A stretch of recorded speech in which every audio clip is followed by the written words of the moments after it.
University of California, Open Station.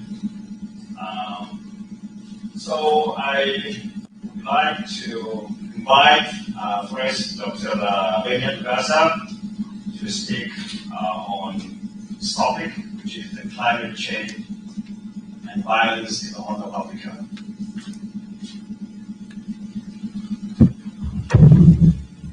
Thank you, Dr. Ibrahim, for introduction. Can you hear me? Yeah. Great. So today I'm interested to look at climate change, violence in the Horn of Africa. As a public health professional, I'm trying to apply principles of public health. So first, when I say violence is supposed to be just the issue of policing and court, so then you might ask me why health professionals need to be interested in violence. I will answer that question as I go. One thing I would like to underline, in the last 5 years, over 1 million people have died in Ethiopia. Most of the killing occurred in Tigray. It's also Oromia, Benishangul regions. They also paid heavy prices. Now, if you are thinking that these problems are temporary, you are mistaken. It's not going to be end very soon. So we need to be thinking what we can do to prevent, or what Oromo people can do to mitigate the problem. So I have a few points to raise. First, I need to give you some background of my research. The research questions I'm asking, I'm trying to answer, some evidences and conclusions and recommendations. So when we talk about climate change, we are referring to shift in temperature and weather patterns. We have seen it, I have seen it, and we all have seen it. It leads to intense droughts, heat wave, weather scarcity, food insecurity, which is a very common issue in the Horn of Africa, and spread of zoonotic diseases like malaria. Many of malaria-free zones are becoming malaria-prone zones. Now the competition will widen in the future. Who is going to live where? It widens inequality, tears the economy, and undermine sustainable development. Practically, what I'm arguing is climate change is acting as risk multiplier. It multiplies risk in several areas. Second, violence includes defined many things. I underlined deprivation. You remember in the last 4 or 5 years, Western Oromia, they have been deprived communication, internet. It is violence. We need to admit that. My definition is based on World Health Organization, so I'm not creating it. So the research question I'm asking, what are the impact of climate change on violence in the Horn of Africa? What are the mechanisms or the processes by which climate change contribute to violence in Oromia? So then the third question is, how can we minimize that impact? Can we do it? I believe so. So when we talk about climate change and Horn of Africa, that's what I'm referring to. The first picture that you see is the Horn of Africa. And the second one is that I picked from a New York Times report, July 21st to 23rd is the highest temperature ever recorded. Okay, just a few weeks ago, July 21st and up to 23 is the first ever recorded in terms of temperature. What will happen? In the case, people are losing their cattle, something that they have been depending on it fully. When they lose the cattle, they start to compete on whatever resources are available. So then you see the conflict between in the picture. So, interesting. And I just saw this slide today, so I decided to share with you. The risk of landslide in Oromia due to heavy rain. Okay, landslides in Oromia is very high. Probably it is one of the issues that is emerging. Okay, this is something it happened a few weeks ago in southern Ethiopia, and over 500 people died. Landslide. Okay, so now they are reporting there is a risk in Oromia region. Why do not just two regions or districts, widespread. They counted over 50. On the slide is too many, so I couldn't cover that. So my objective is I want to show the impact of climate change on violence in Horn of Africa. And secondly, I want to apply a principle of public health methods so that I can predict and also strategize to prevent. Third objective is I want to raise awareness of the problem. If we are not aware, we might not do anything at all. So in terms of methods I'm applying Abraham Maslow's hierarchy of needs and behavioral method. Abraham Maslow, he categorized human need and human behavior. What he taught us, our need changes. The first major need is physiological needs. Those are nutrition, water, sleep, air, shelter, and clothing. The second one is security needs. The third one is social needs. I don't want to go into the third and fourth, the top ones. That's not my topic, that's not my interest, but I'm going to go through those three issues. When we talk about essential physiological needs, we are referring to essentials for survival, meaning food, water, air, sleep, shelter. If those physiological needs are deficit, there is no ethics, there is no morality, there is no God, there is no law, and as a result, it will intensify competition on resources, and crime rate will multiply. Can we see this in Ethiopia, in the Horn of Africa, resulted from climate change? Yes. So the second important issue mentioned Abraham Maslow is security and safety needs. When people are deprived food, they are always strive to make sure that we will not face it again.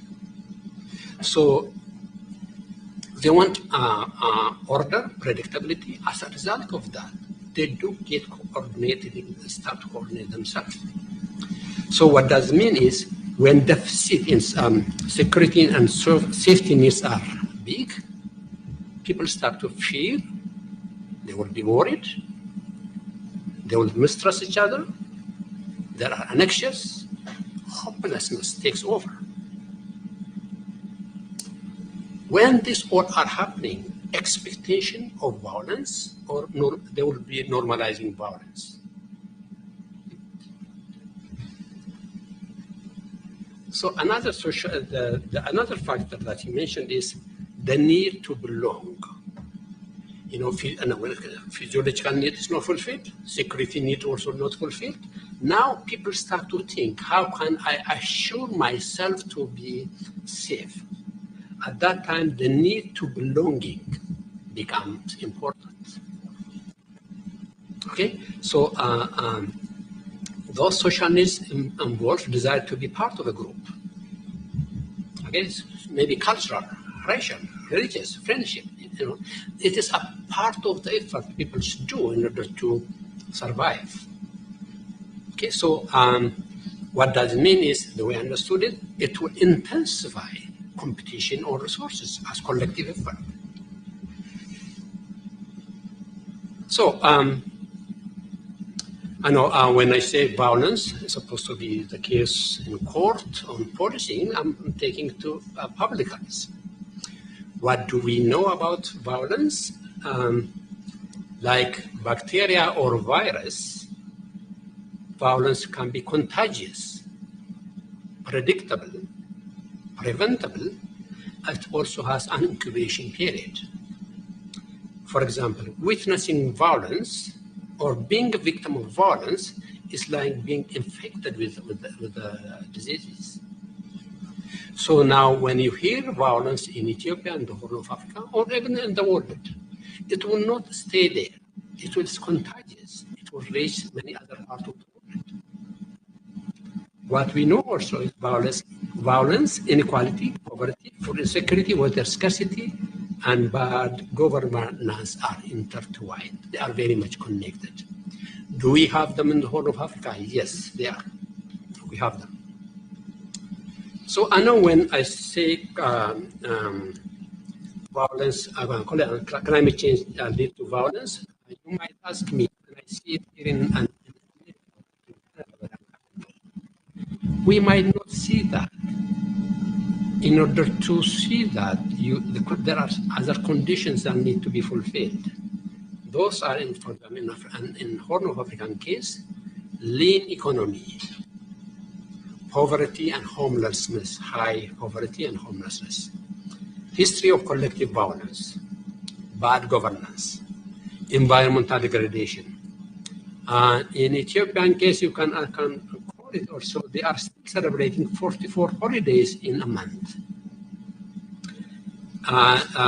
Several times mentioned that ecological friendly ethics are presented as tree worshippers.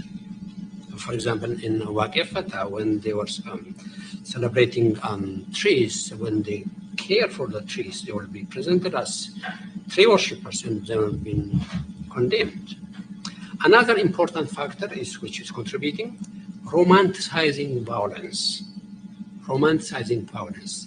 Do you remember I mentioned about Protagin before, about Johannes, Theodros, Menelik, Mengistu, Haile Selassie, even Abiy, all are romanticizing killings, violence.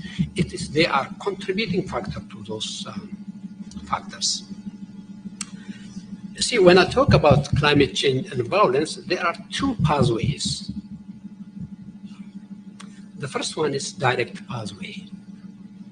When I say direct pathway, this research data was been produced from the United States of America, researchers. As you can see, the more where temperature is higher, okay, for example, between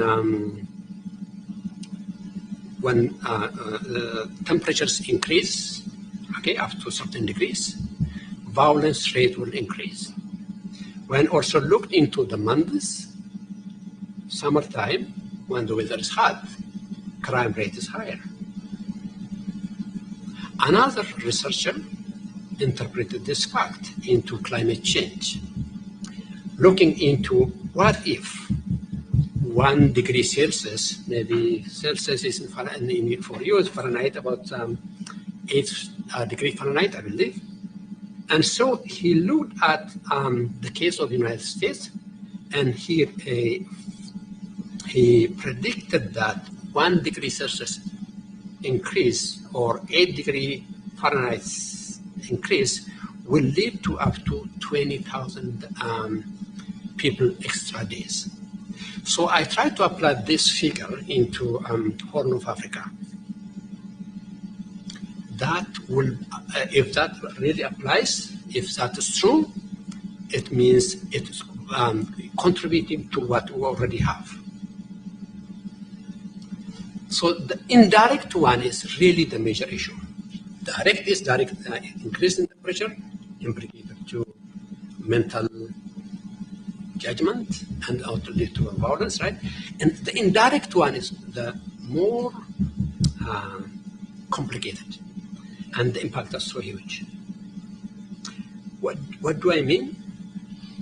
When resource scarcity, such as water and food, will lead to competition on resources.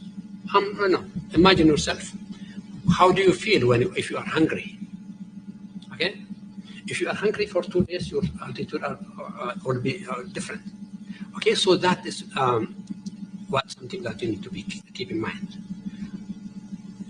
Storms going on, flooding, drought, extreme heat, high humidity, disturbance of public services, and many economic activities. Loss of those activities lead to injuries, deaths, deterioration of livelihood. I mentioned before, certain areas of Oromia now malaria-prone zone. Actually, the place where I was born and raised, we never had any malaria. Now it's becoming an issue. That is lead to competition. And also is that, when people start to be starved, they need to move out. So migration and conflict. So when I say this conflict is not necessarily new to us, very often we see that conflict between Oromos on Afars and Somalis on water, on grazing land. That has been going on for centuries. During the drought, the conflict is higher. Civil war in Sudan, specifically in Darfur, literature recognized this the first evidently reported that climate change led to violence.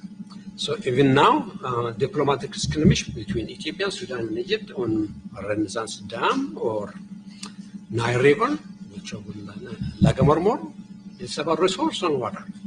Okay, so if there's evidence, very clear evidence.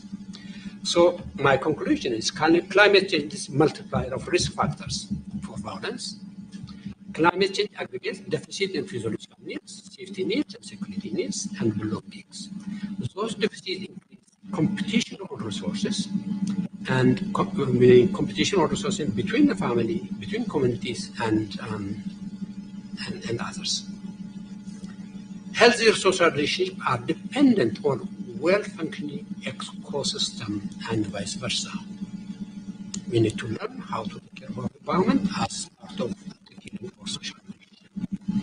Yes, I'm saying applying public health methods to comprehend the root cause of violence and develop effective intervention strategies are possible. Recommendation: understanding that climate change causes violence and violence is contagious, the Oromo people must work hard to identify the risk and build their protective factors. Build on their social, economic, political, cultural, environmental capacity to mitigate the risk factors and enhance the protective factors. Of course, this all goes back to they need to assert their collective right. That is key.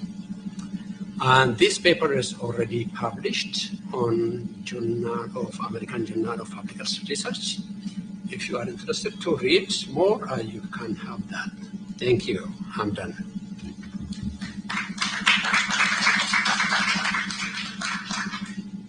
Thank you, Dr. Lugasa. Our next speaker, analyst, is Dr. Concurrent. He will be speaking on climate change and conflict impact social unrest, food insecurity in Oromia, the need to change climate change preparedness in livestock production.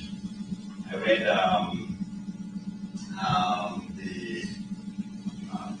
the abstract of his presentation and very much interested in his recommendations about what he is going to recommend soon. I myself will have questions. You may go ahead, you have 20 minutes, but if you could wrap up before that, it would be great, so that we will have time for questions and answers. Thank you. Thank you, Dr. Ibrahim Adamo. First of all, I would like to say Dr. Kabada, chairman of the OSA, current chairman of OSA, Oromo Studies Association, Dr. Danti, board chairman and the board members, all actually who are participating currently in the OSA conference today. Thank you for coming. And actually OSA is for a long time empowering the Oromo people. I think around here in Minnesota, there are many Oromos I heard. Of course, I have never participated or I have never participated or never come to Minnesota. This is my first time to attend OSA in Minnesota. Most of the time I attend in DC. We have not really many numbers of population of Oromos in DC, but the participation is really more than this, I would say. I'm not complaining, but Dr. Kapada has worked really diligently on this work. Nice, he posted a lot of nice things on the website. So I think I'm not complaining anything, but OSA deserves a little bit more in Minnesota, knowing that there are many people around here. So saying that, I will actually thanks everybody who is attending, who came today. I hope we will have more people around here in the future, since knowledge is empowering the people. OSA has been actually empowering the Oromo people for a long time. I think the new generation will enhance this and uplift the Oromo issue in the future.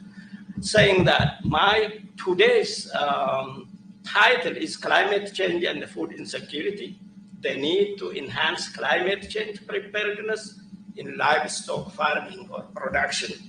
Knowing that the Oromo people are farmers, those who are herding people, cows, all this, and Ethiopia is an agrarian state. Being an agrarian state, currently the way that is a dynamic process that is proceeding very violently and very progressively. So it came to our mind that to deal with the current thing that is going on in Ethiopia, violence and the climate change relationship is very essential. That is why we have we are presenting this. And my title usually I will talk on background. I will bring some background, objective of the research a little bit, and the research questions, more suitable livestock productions, and some recommendations I will bring.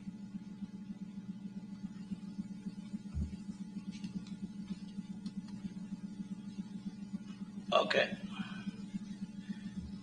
I think this is the second slide. So, stating that climate change is a dynamic process along with violence now that is currently raging in Ethiopia, and also climate change in the entire world. The climate change, usually I did put forward the following statement. Climate change impacts livestock production. It will aggravate the food insecurity of those who are more dependent on it. Then food insecurity intensifies competition among sectors, okay, among resources usually. So this put the Oromo people at high risk for food insecurity and violence. Understanding the problem of these problems is a halfway point in offering or solving the solution.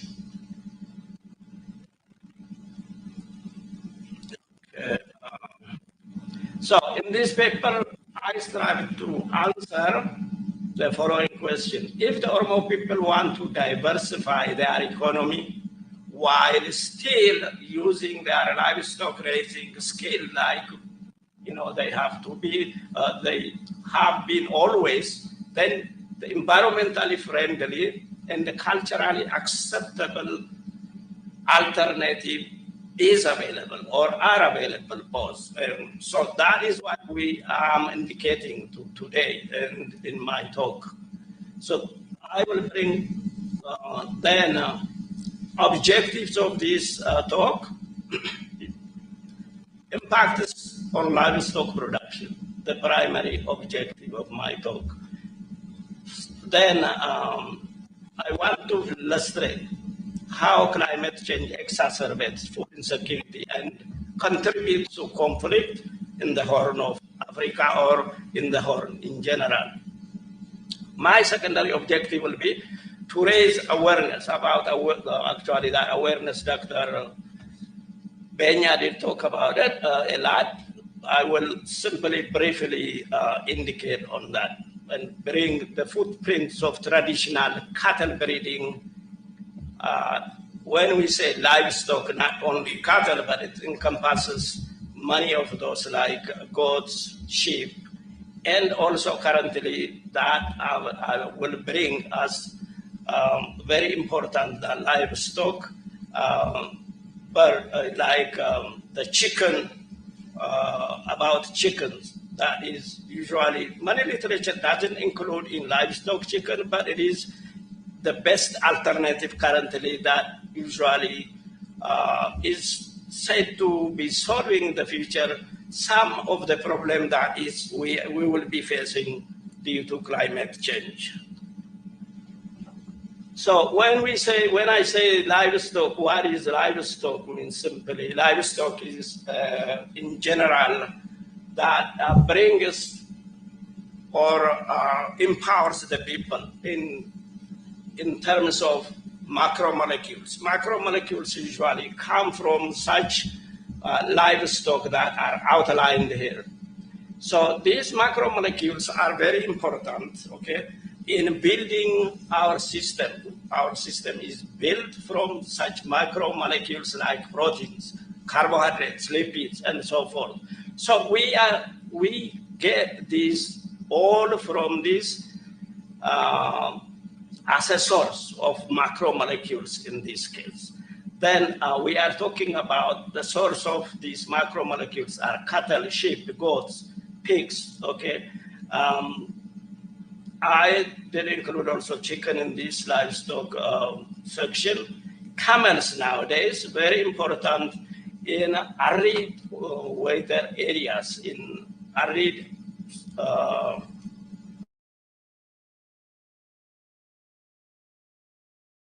these livestock.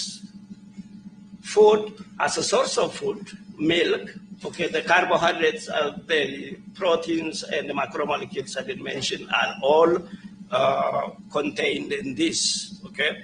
So milk and this carbohydrate, all of this milk, meat, everything, these are the source of protein.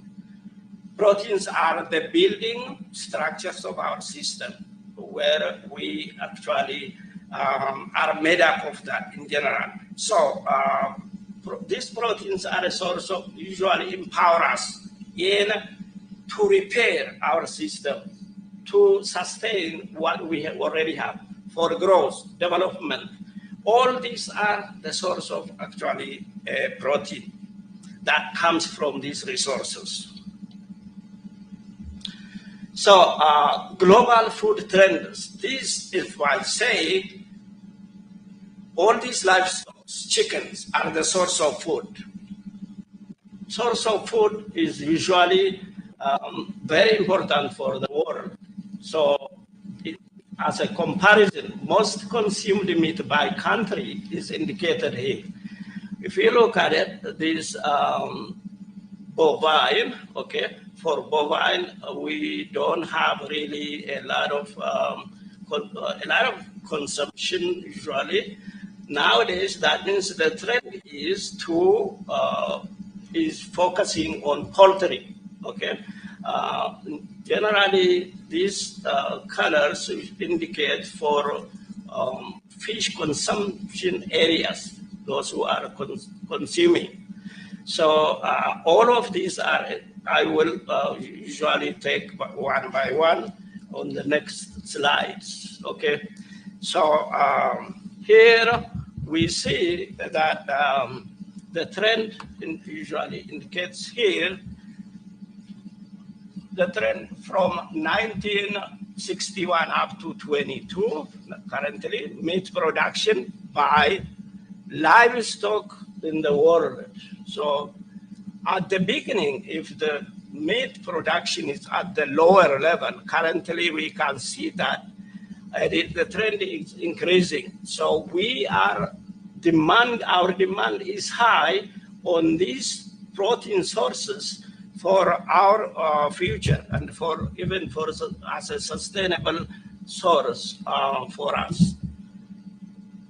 So in this case, we see that about 350 million depend usually on this wild game, horse, camel, sheep in a sequence.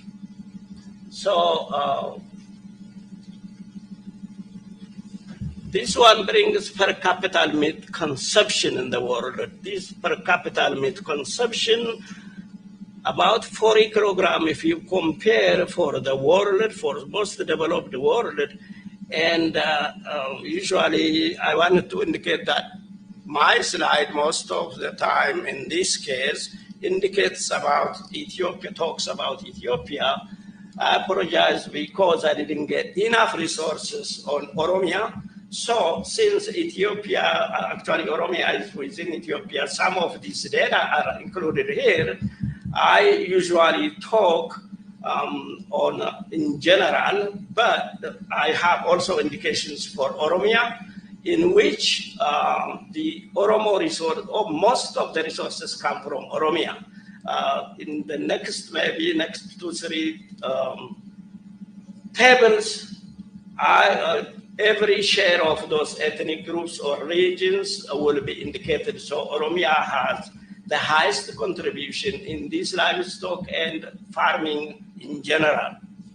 So it is very hard to compare. When you look at Ethiopia nowadays, 8 kilograms is really, the difference is remarkable. So that is why I think usually even the Oromo people say, you look like what you eat. You are just simply, that means many people from Ethiopia, when you look at it, there is some sort of shortage of usually food. That is growth, development is incomplete, we can say in that regard. So in this case, the highest is nowadays the consumption is on poultry, of course. We most of the time in Ethiopia or in Oromia, we eat more beef food. Beef food, that means beef meat, is nowadays currently slowly replaced by poultry, which is highly convertible. It has high energy conversion and also cheap. Very easily we can rear and establish farm on individual basis, on a small scale basis. Here, this 5 minutes. Wow. Okay. I will just simply indicate then, okay, a global meat consumption, all these pictures are indicative, okay. So I need to run over then. Then the pictures usually are indicative. So the orange shows how many the global egg production and is per cup of all those countries are actually indicated in this case.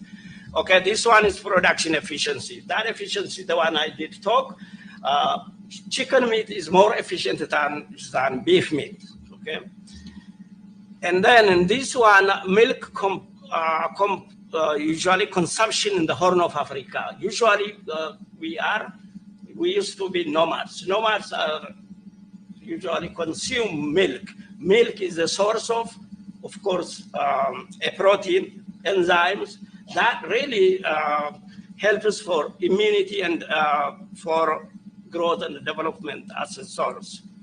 So Ethiopia is at lower level even in that case, because Ethiopian cows give you, for example, if they give you 700 liters milk per lactation, European or other modern cows give you about 700. We didn't even very well developed that one. So these facts about livestock, here is what I want to indicate. The highest in Oromia region, the rest is outlined. And the trends in population growth and livestock production. And then usually this is from 1974 to 98, observed for a long time. And number of cattle from 1993 to 22 is indicated in this case, okay, in which our cattle is just simply nominally a number. They just don't, they are reared traditional way, less product, less milk, what they offer, what we obtain from that. Number of cattle and the beef production. In this case, Ethiopia at about 400,000. It is indicated in number of cattle, about 65 million, but in terms of consumption of milk, very low when we compare to the rest of the world. So here, because we are dealing with traditional method of actually keeping or rearing or producing cows, sheep, everything. So there are other alternatives that we can supplement with. Here, in this case, protein efficiency of meat and dairy production, okay, that is about 25% for eggs when you compare, while milk will give you only 24%, poultry 19.6. They are outlined in sequence. That means eggs that comes from chicken is highly important in energy conversion and supply. So efficiency of meat production, which is about 25 kilograms for beef, and lamb about 15 kilograms in sequence, in which efficiency of meat production of feed conversion at this time indicates for all these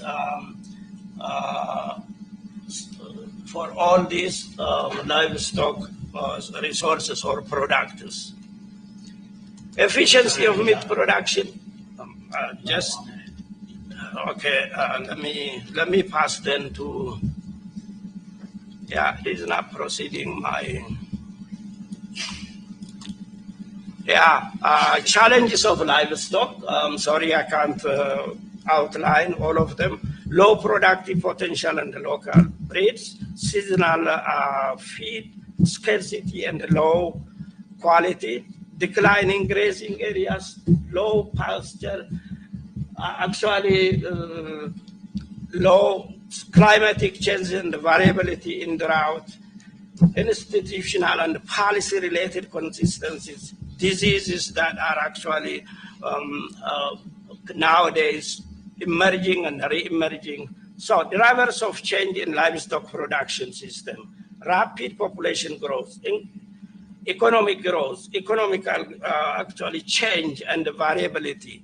So I will just simply rush over to the questions of climate change adaptation, which is very important in solving whatever I did bring, okay?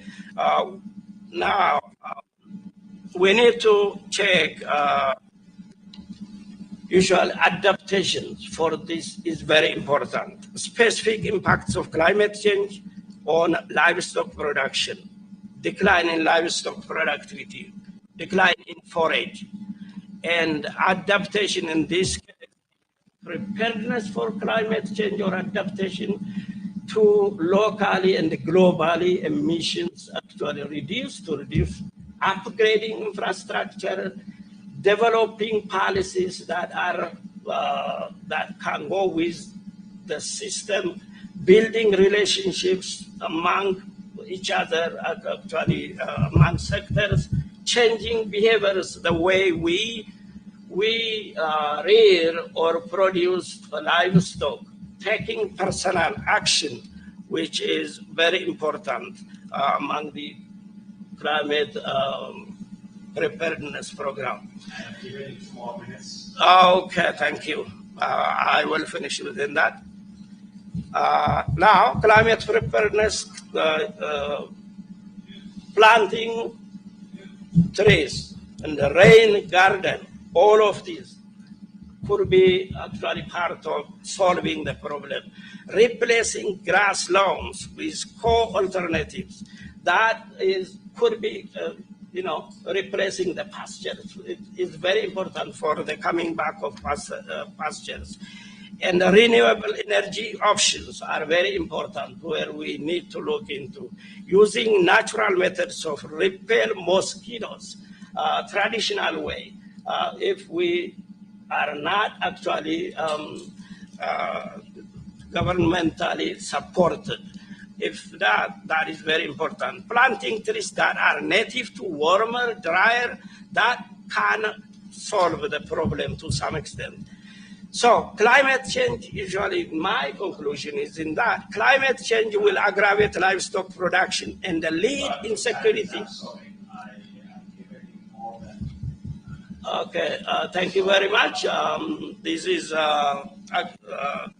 just simply a solution to that, my problem. So a conclusion, thank you very much.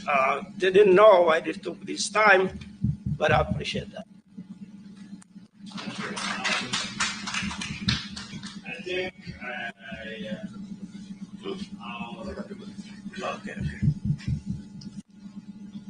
our last panelist, I hope will make short for us if we can. Dr. Baji,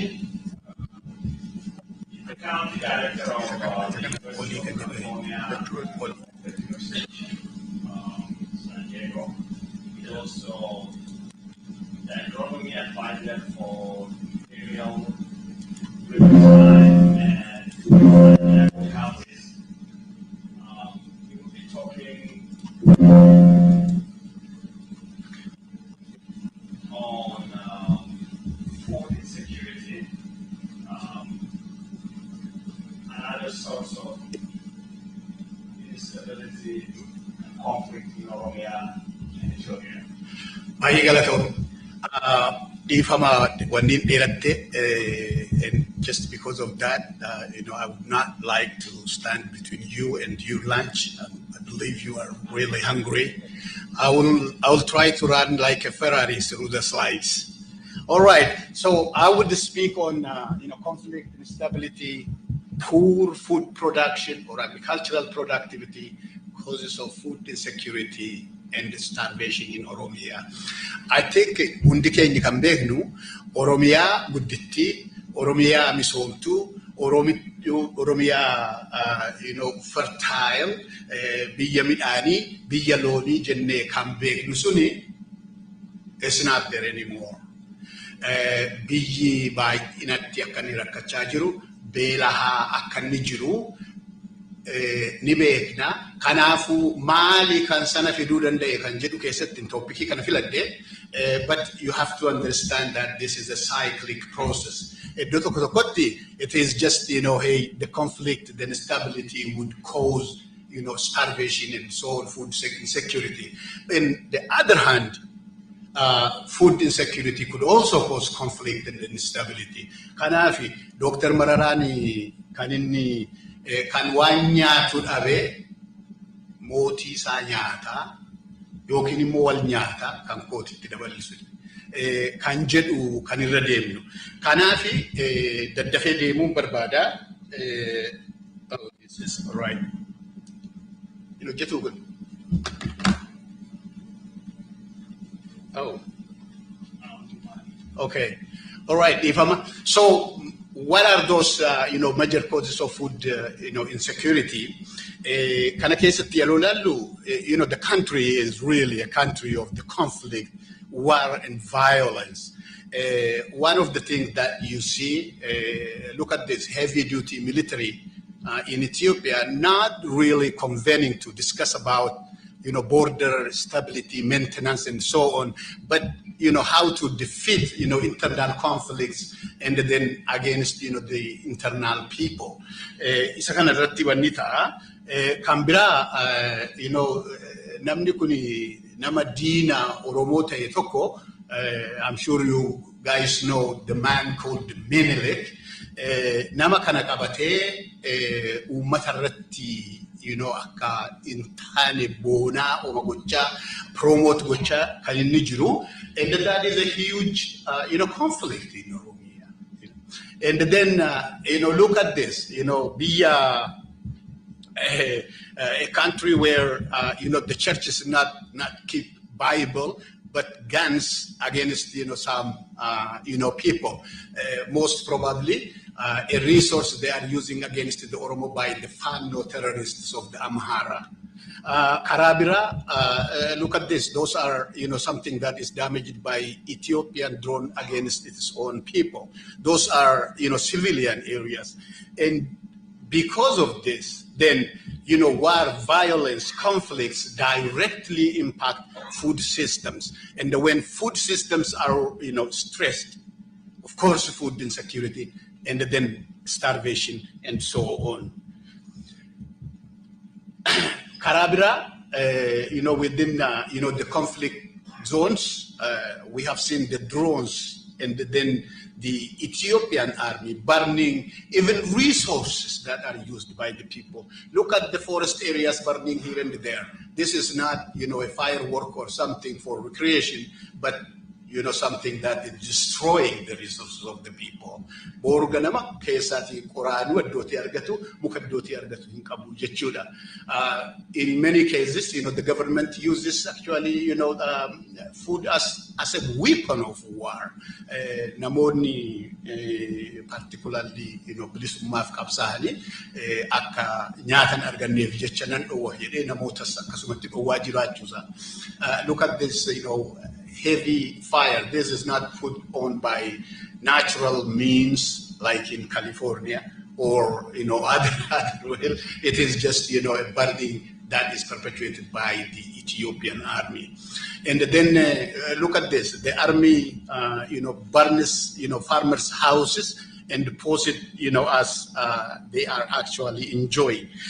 Those are situations that are a conflict, creating such an impact on the grower that we were supposed to respect in order to get food. No food, there is no life. They do not understand that.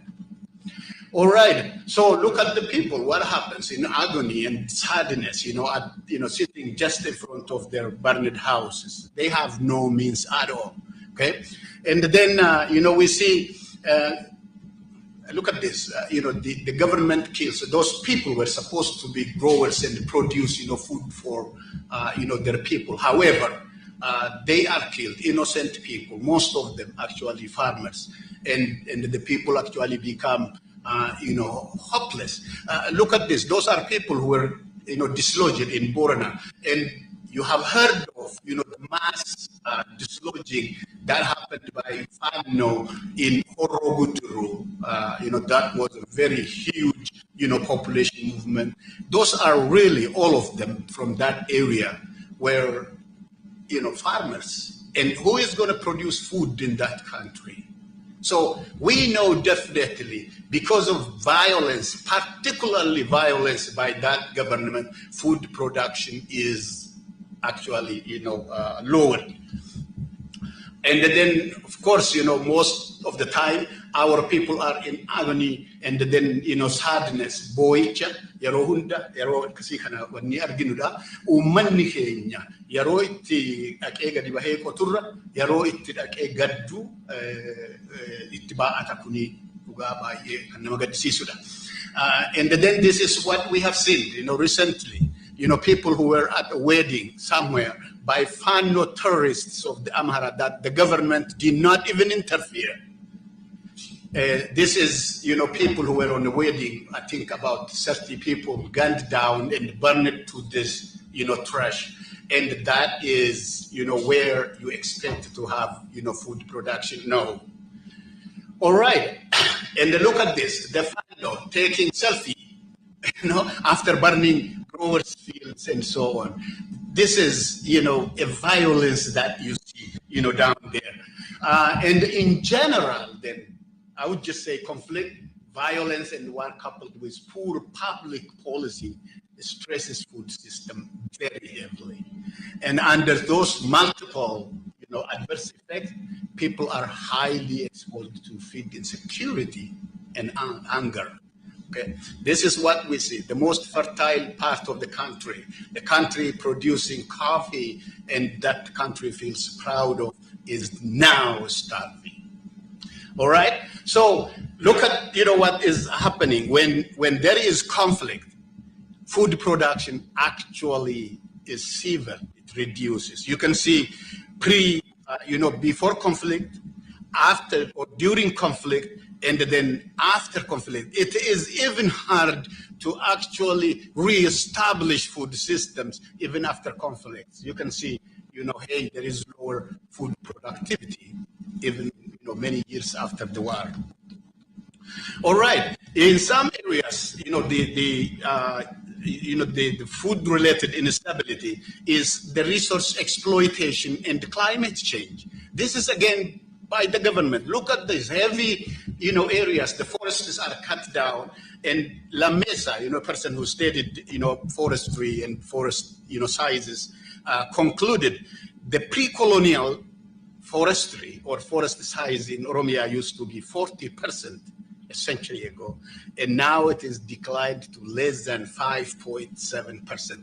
Kanafu qotee bulaan waan manatti ijaarratu miti, waan gindii sangaattiin qotan sanii iddootii muka kutatu iyyuudha hin qabu. And that, of course, below that you can see the degraded area and the soils and all these things from, that area. And then you see, look at this, lodging and then, logs are, carried away to other areas from Oromia. So, and then the other area is climate change. Instead of trying to curb climate change, we do nothing. And this is actually coffee tree. Who could believe this? It is very dry, and there are areas that have got, this type of a situation. And look at the land, the soil, how it looks like, it's completely, dry. And then we see, even the cows, livestock, did talk about. And this is, the situation you have seen in Borana, and cows. I could have shown, many pictures that shows millions of, cows, dead in Borana. It says actually about 2.8 million cattle, died in Borana alone. Isn't this heavy starvation? Yes, it is. All right. So, and then, due to some situations, look at this, nothing is being done. They are not actually putting up extension activities and so on to help, the farmer to take care of its landscape.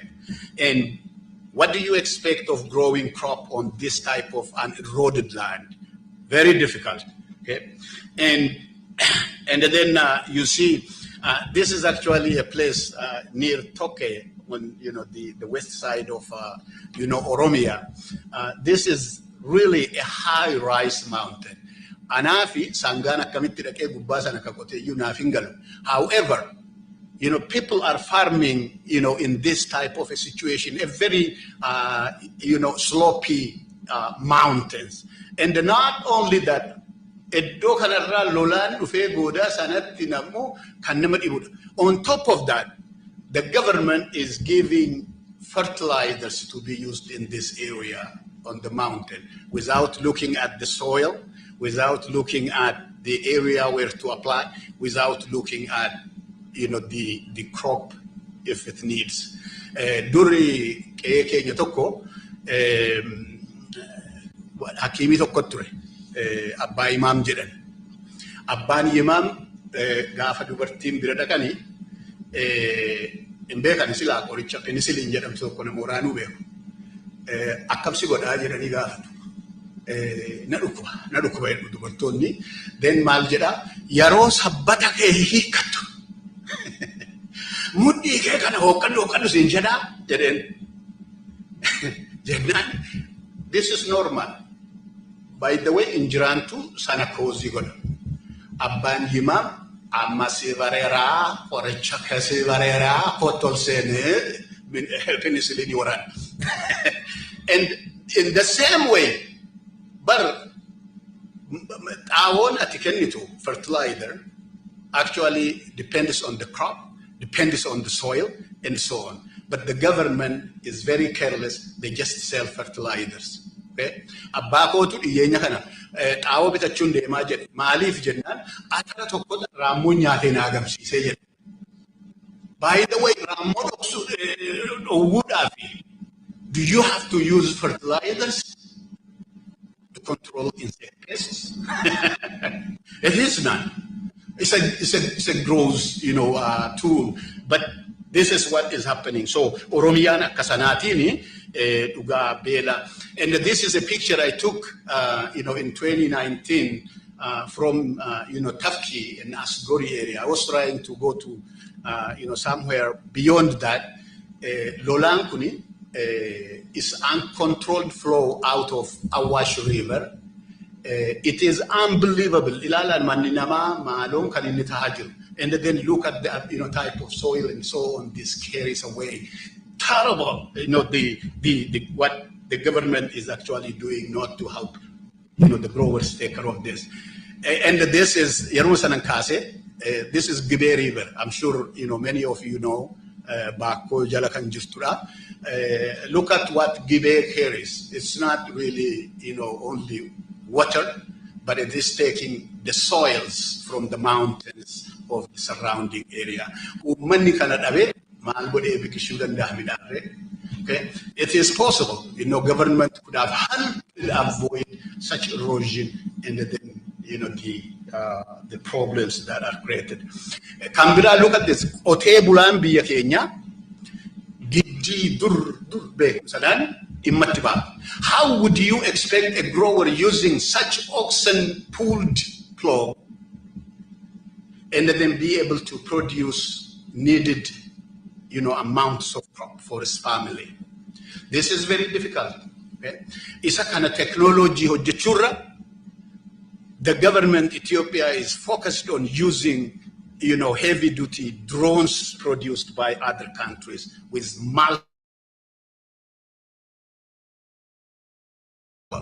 but the growers are using this type of primitive production tools.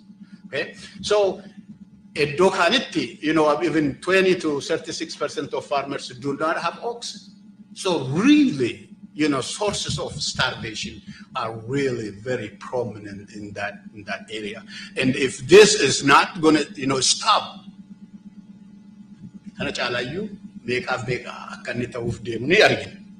I promised to rush through. I'm sorry. And then look at this. Instead of the one the combined harvester on the right side, you will see somebody using his sickle and so on, to cut crop and so on.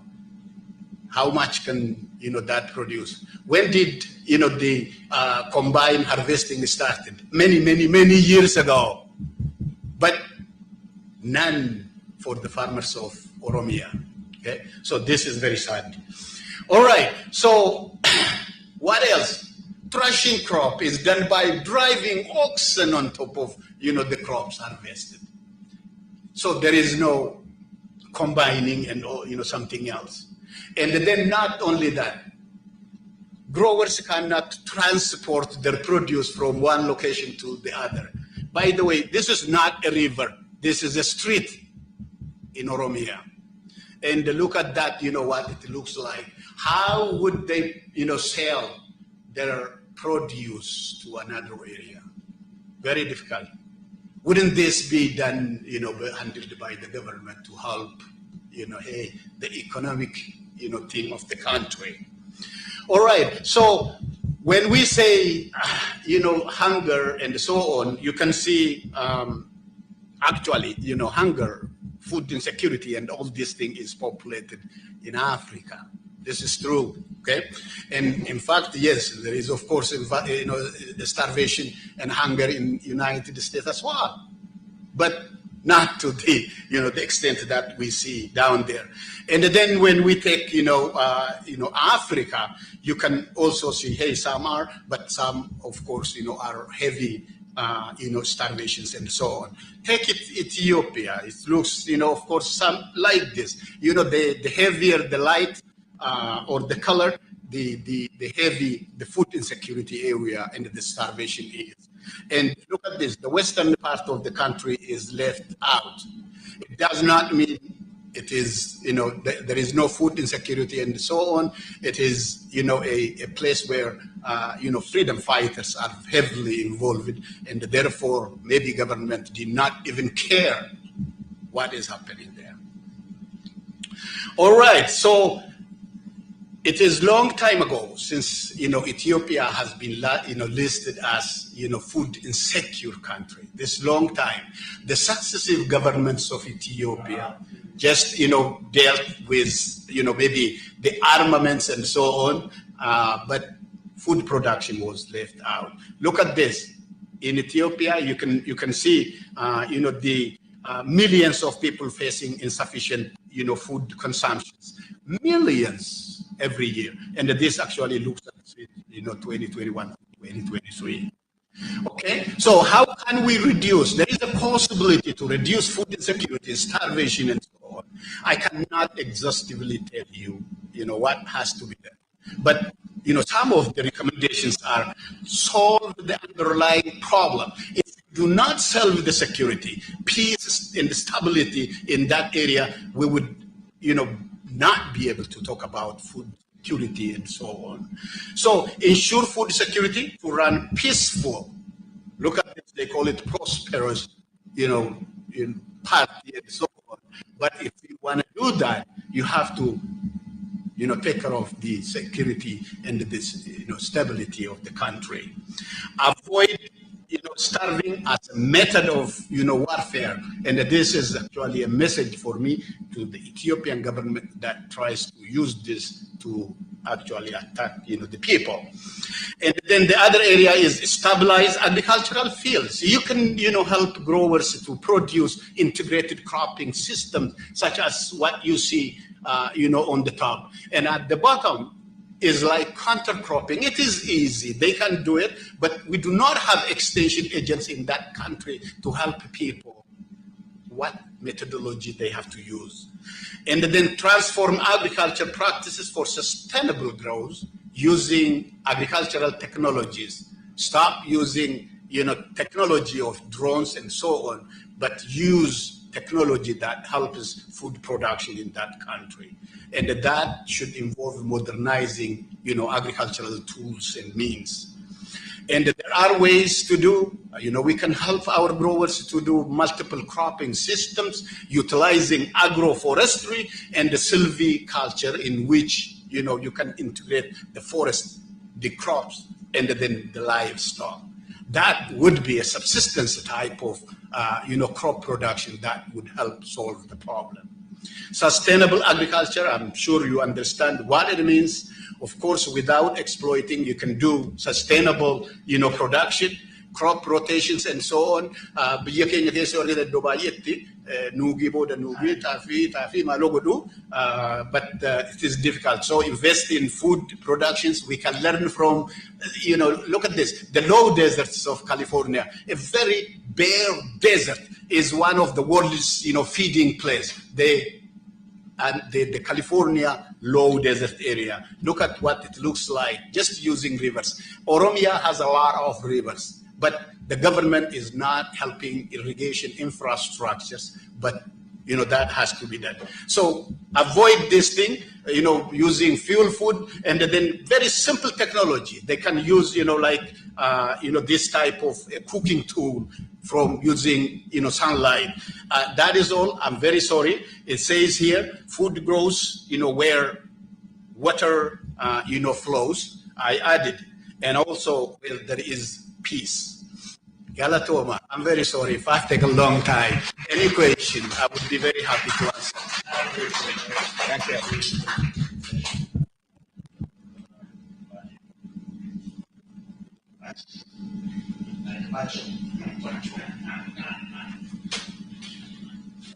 All right.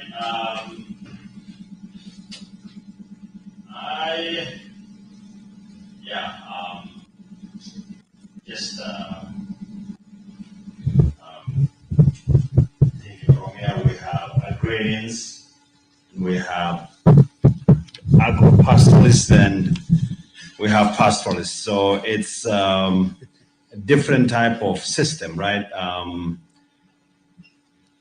I would like to actually kind of thank the presenters. I know Dr. Peña Dugasa focuses on the public health aspect, the food insecurity, the climate change, and he did not discuss much about conflicts that are perpetrated by lack of good governance and deliberate government actions. That was very well discussed by Dr. Baji. I think I just wanted to add, I come from a part of the country where conflict used to be very perennial, common between the Oromo and the Somali. And I come from an area where the Oromos on one side, the Somalis, and then there is a Kenyan border where we have Oromos and Somalis living together. And that area was a hotbed for conflict for many, many years, especially during the time of the PRDF, TPLF rule. And I used to hear a lot of scholars and NGO workers mentioning food insecurity and climate change as the root cause of conflict between the Borana and the other Somali groups. And I always used to say that the Oromo scholars and most of those people probably didn't understand the root causes of conflicts in those countries, in those areas. Because during the last 5 years, 6 years, there has not been a war between the Borana and the Gari, between the Borana and the other Somali groups. It was all government-sponsored, perpetrated conflict to contain the Oromo liberation fighters that were based in, along the Ethiopia border. So they engineered the conflict. The conflict was necessary to contain, create unfavorable environment for those fighters to actually be able to, to operate. So the Borana used to fight with the Gari. Actually, I was telling Dr. Herbert Lewis's spouse about how I used to read one of the anthropologists from Germany, Gunther Schle. He calls the people in that area shifting identities between Oromo and Somali. And those shifting identities were used as a tool to create Somali, the Gari, who are basically Oromo speaking, to adopt the Somali identity and fight with the Borana, who are also another Oromo group, just like the Gari. And I was so surprised that a lot of Oromo scholars didn't know really that political anatomy, and therefore they didn't have solutions even how to speak and address that issue. That said, thank you, and I would like to ask myself, Dr. Diba, how he would recommend this thing that he described as the low ecological footprint, like livestock, chicken, pork, to the Oromo that are Muslims or traditionalists, like in the South, where they historically only do livestock, like cattle breeding. Where is your recommendation in terms of, are you saying that the cultural norms of those people should also be, should change and accept pork and eating chicken versus, beef? Yeah. I mean, if you could discuss that, I'd be happy. Thank you. And if you guys have questions, I would accept one or two questions, and then they would probably wrap up this panel. Yes. You may ask, or you can probably. Thank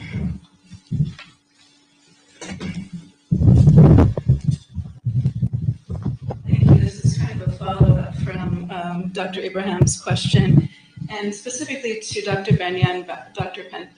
Fantahun. So we know that cattle production is a major contributor to climate change.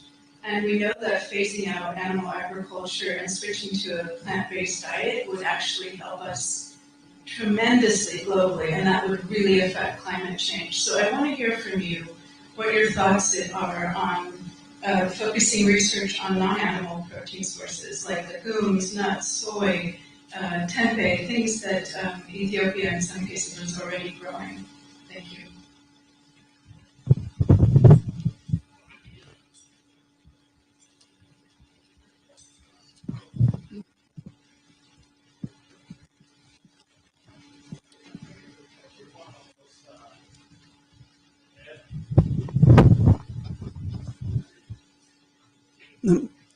Yeah,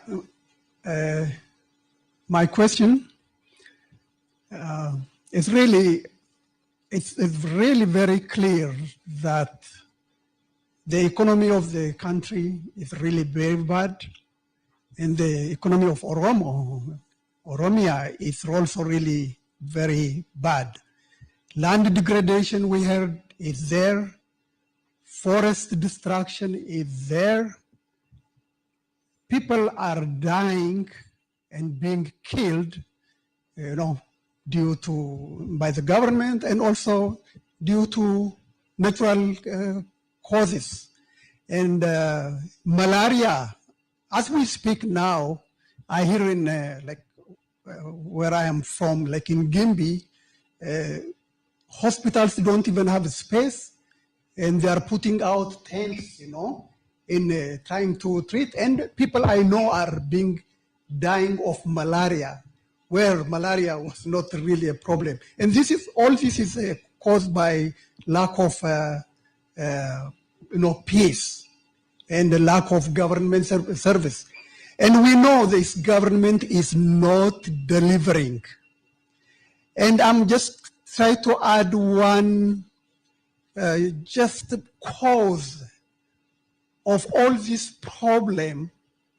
We always, rather than just pointing away or pointing out to the government, to the FANOS, to this and to that, isn't really the main cause is the Oromo politicians, professionals, not coming together to focus on what really is the problem and how to get out. Can you add that as one of the main factors that Oromos start working on? because all the knowledge, really the knowledge of livestock development, agricultural development, health care, all these are there and easily can be implemented. And so can we add that factor to, as one of the causes of the problem? I think this applies to all of the three of you.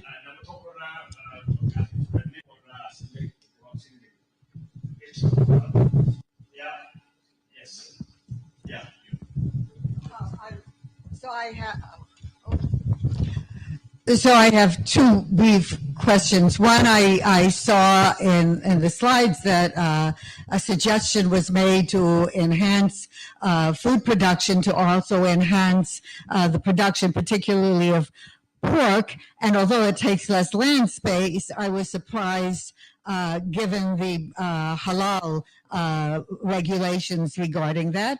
And secondly, I noticed in the last speaker mentioned among problems about problems with women's providing for women and starvation, and I didn't quite understand it, but I'm very interested in that as well.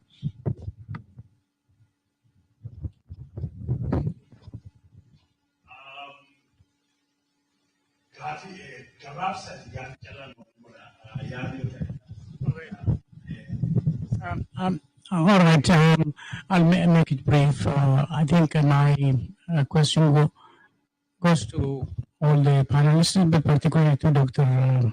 Oli. Currently, the Prime Minister in the middle of a campaign called the Green Footprint, the forestation campaign. How do you see this effort? Is it maybe making any positive progress at this moment? Or is it just maybe a part of the political propaganda, which probably may have not yet produced or may not produce much result on the ground? I'm quite surprised, not really surprised, but you can see you experts know a lot, but anybody could see actually the impact of deforestation from the news last week, which the landslide, which contributed to the deaths of over 250, I think, as it is reported in one place, and probably another 50 people in the southern part, which is supposed to be, I think, relatively better off place in terms of deforestation. The problem is quite clear, but what impact? What impact? Yeah. What impact is it producing, the Prime Minister's campaign, at least in terms of solving the problem of deforestation? Or is it just political?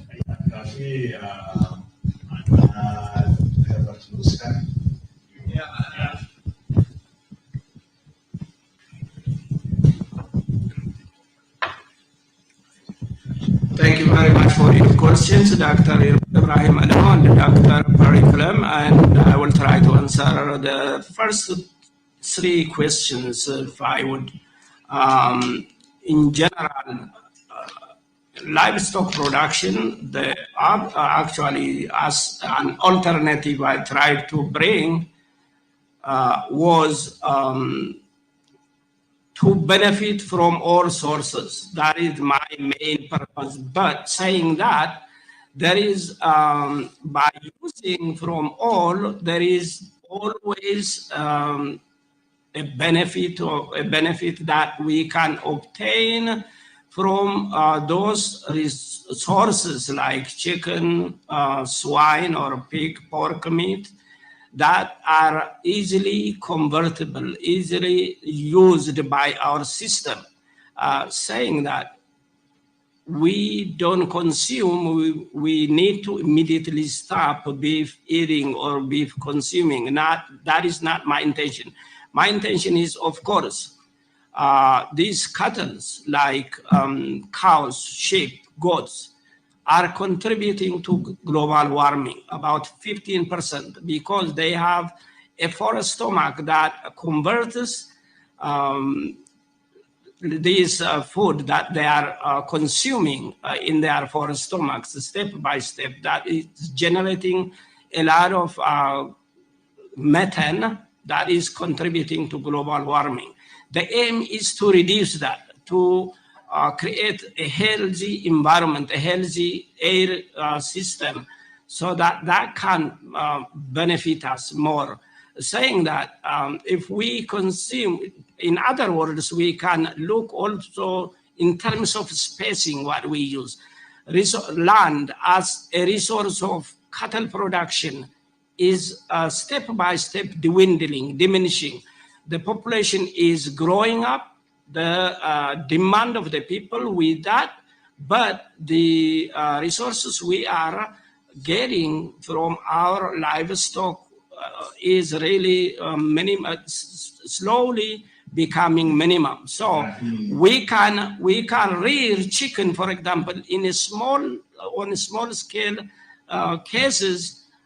We can increase our resources. That is very cheap protein in terms of efficiency, highly qualified to obtain what we need for our protein resources. That is what is my intention. Of course, we will continue. We will usually recommend that. That is what we are recommending our people to learn, to supplement those. Of course, there are traditional barriers that prevent from eating pork meat. Usually, if you take as an example, I will just simply limit myself.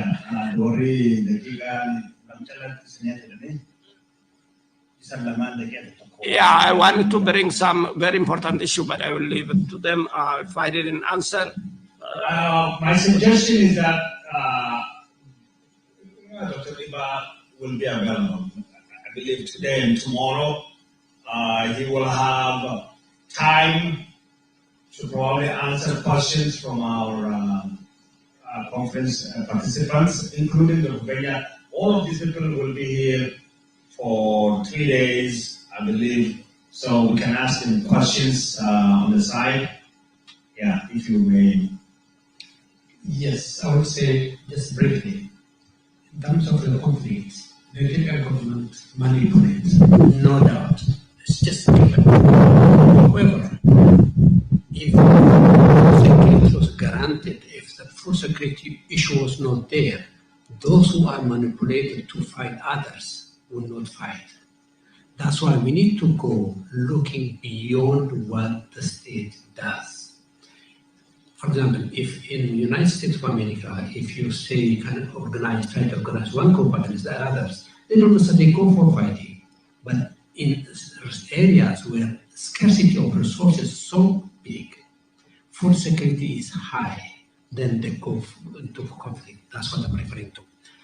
In terms of the food issue mentioned, the intention is not necessarily changing the culture. We do aware of the issue of eating pork, but there are at the same time, there are people who are eating pork. There are people who don't, I understand.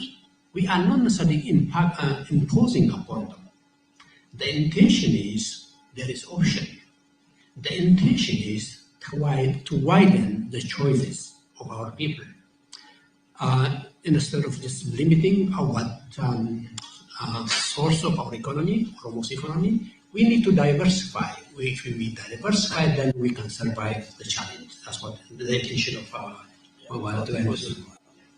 Very good. I just want to address the question you asked that the world is moving towards based food than animal-based. I know what you are talking about. It is just in the food way. Yes, there is a wastage of when the cattle feeds on crops, and then we feed on meat. In the middle, there is also deconversion.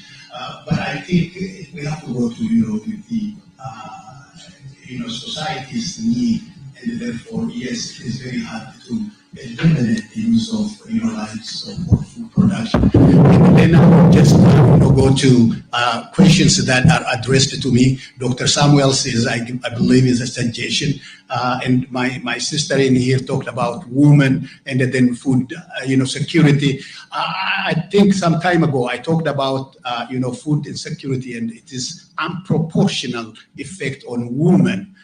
In California, it was well accepted. And that is if we don't bring in women, particularly in developing countries, where women are everything in food production, producing, feeding, putting it on the table, taking of the kids. And believe me, we have to look at women as the most productive area. We have to empower women in food production.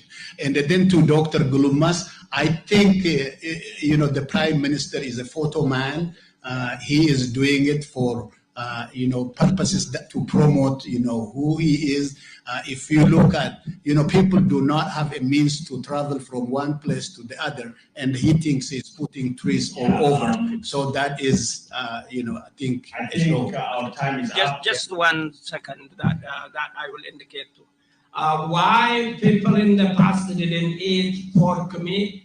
It is really for protection. For example, in Islamic, it says if you touch, I think, dog, wash your hands 7 times. And why? Dogs actually transmit certain disease called plasma, toxoplasma gondii, that can be transmitted to people. That is the protectionism actually. Pork usually have a tapeworm that is residing in the muscles. If you eat those muscles, that is meat, so you contract a tapeworm. So that today we can inspect and make that pork safe so that we can eat. I think, go ahead. That is what I want to say. I am the person who asked the question, and it was an academic question. And I do know that when we present here, our audience is global and also local. And we have to clarify that our discussions, recommendations are not only meant for an Oromo society as such. And that you mentioned chicken, pork, and also poultry. Chicken, poultry, and also what is the other one? Beef is there. Beef is the old. But anyways, poultry is there. It's being widely accepted in Ethiopia, and probably the pork thing is probably appropriate for Kenya or Uganda. So we have a global audience. So your point is well taken. Thank you. Okay, thank you.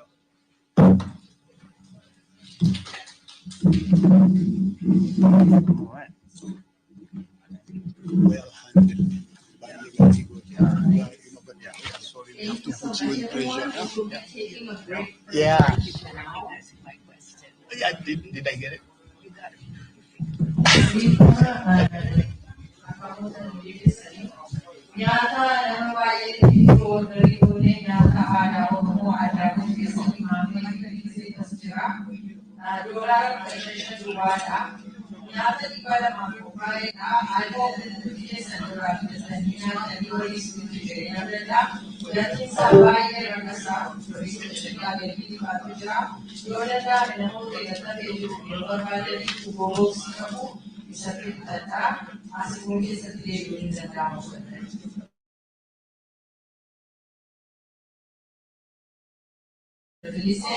This freshly made just arrived. We have a to-go container.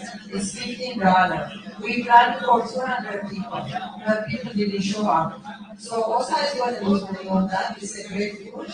A lot of salads and good food. So please, it's only $15. Buy and enjoy. If you want, you can take it to go for friendly student in hotel or somebody is going to join you this afternoon. It's okay to bring the food in. We have a garbage container around. We can trash in there. So that way we can finish and we can go to the OSA or wherever we go. I will ask to Gabi. Please come out in 10 minutes.